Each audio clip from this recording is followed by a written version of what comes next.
Welcome to SR media.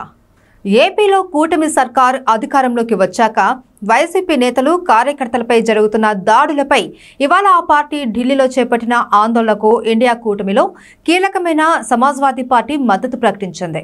ఆ party అధినేత అఖిలేష్ యాదవ్ ఇవాళ ఢిల్లీలో జరుగుతున్న వైసీపీ ధర్నాలో పాల్గొన్నారు. ఈ సందర్భంగా ఆయన ఏపీలో ఎన్డీఏ కూటమి సర్కార్పై కీలక వ్యాఖ్యలు చేశారు. ఢిల్లీలో వైసీపీ నిరసన కార్యక్రమం ఫోటో గ్యాలరీని సందర్శించిన సమాజ్వాదీ పార్టీ అధినేత అఖిలేష్ యాదవ్ అనంతరం ఈ కార్యక్రమానికి మద్దతిస్తున్నట్లు ప్రకటించారు. ఈ ధర్నాకు ఆహ్వానించినందుకు జగన్ కు ఆయన ధన్యవాదాలు తెలిపారు. దీనికి తాను రాకపోయి ఉంటే చాలా విషయాలు తెలిసేవి కావు అన్నారు. రాజకీయాల్లో గెలుపు ఓటములు సహజమని, ఇవన్నీ చూసిన తర్వాత తాను విషయం స్పష్టం చేయాలనుకుంటున్నట్లు తెలిపారు. అధికారంలో ఉన్నవారు సంయమనం పాటించాలి అని, ప్రజల సమస్యలు పట్టించుకోవాలి అని అఖిలేష్ ఏపీ ప్రభుత్వానికి సూచించారు. ఎదుటివారు చెప్పేది వినాలి అని, అంతేకాని వారి ప్రాణాలు తీయకూడదు అన్నారు. రాష్ట్రంలో అధికారంలోకి వచ్చిన పార్టీ ఆ వెంటనే ప్రతిపక్ష పార్టీపై దాడులు మొదలుపెట్టినట్లు ఈ ఫోటోలు వీడియోలు చూసిన తర్వాత అర్థమైందన్నారు. పట్టపగలే దాడులు చేయడం, హత్య చేయడం, వారి ఆస్తులు ధ్వంసం చేయడం, ప్రతిపక్ష పార్టీకి అనుకూలంగా ఉన్న వారిపై అక్రమంగా కేసులు నమోదు చేయడం, వేధించడం, అలాగే ఎన్నికైన ప్రజా ప్రతినిధులపైన ఏకంగా హత్యాయత్నం చేయడం ప్రజాస్వామ్య వ్యవస్థలో ఏ మాత్రం ఆమోదయోగ్యం కాదు అన్నారు. నిన్నటి వరకు జగన్ సీఎంగా ఉన్నారు అని, ఇప్పుడు చంద్రబాబు సీఎంగా ఉన్నారు అని, రేపు మళ్లీ జగన్ ముఖ్యమంత్రి కావచ్చని అన్నారు. ప్రజాస్వామ్య వ్యవస్థలో బుల్డోజర్ సంస్కృతిని తమ సమాజ్వాదీ పార్టీ ఏనాడు సమర్థించలేదు అన్నారు. దాన్ని తప్పుపడుతున్నట్లు తెలిపారు. చివరకు ప్రభుత్వ పెద్దలు అలా బుల్డోజర్ సంస్కృతిని పెంచి పోషిస్తూ సమాజానికి ఏం సందేశం ఇవ్వదలిచారు అని ప్రశ్నించారు.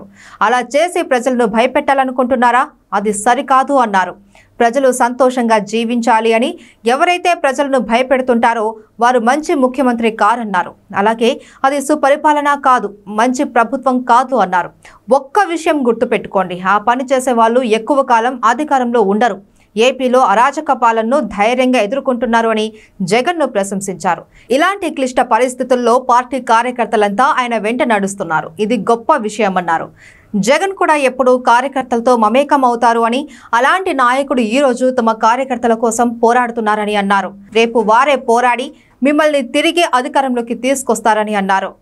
ఏపీలో సాగుతున్న విధ్వంసాన్ని అందరికీ చూపాలి అని వైసీపీ కార్యకర్తలకు అఖిలేష్ సూచించారు.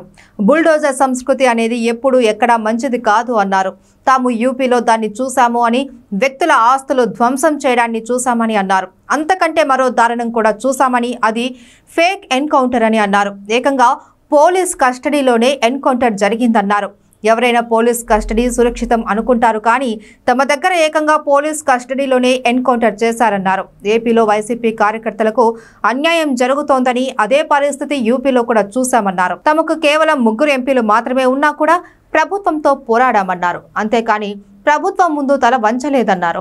ఆ తర్వాత మా పార్టీ నుంచి 37 మంది ఎంపీలు గెలిచారని గుర్తు చేశారు. కాంగ్రెస్ నుంచి కూడా 6గురిని గెలిపించామన్నారు. ప్రజల వెంట ఉన్నవారిని వారు ఎప్పుడైనా ఆదరిస్తారన్నారు. కాబట్టి రేపు జగన్ను వారే గెలిపించుకుంటారన్నారు.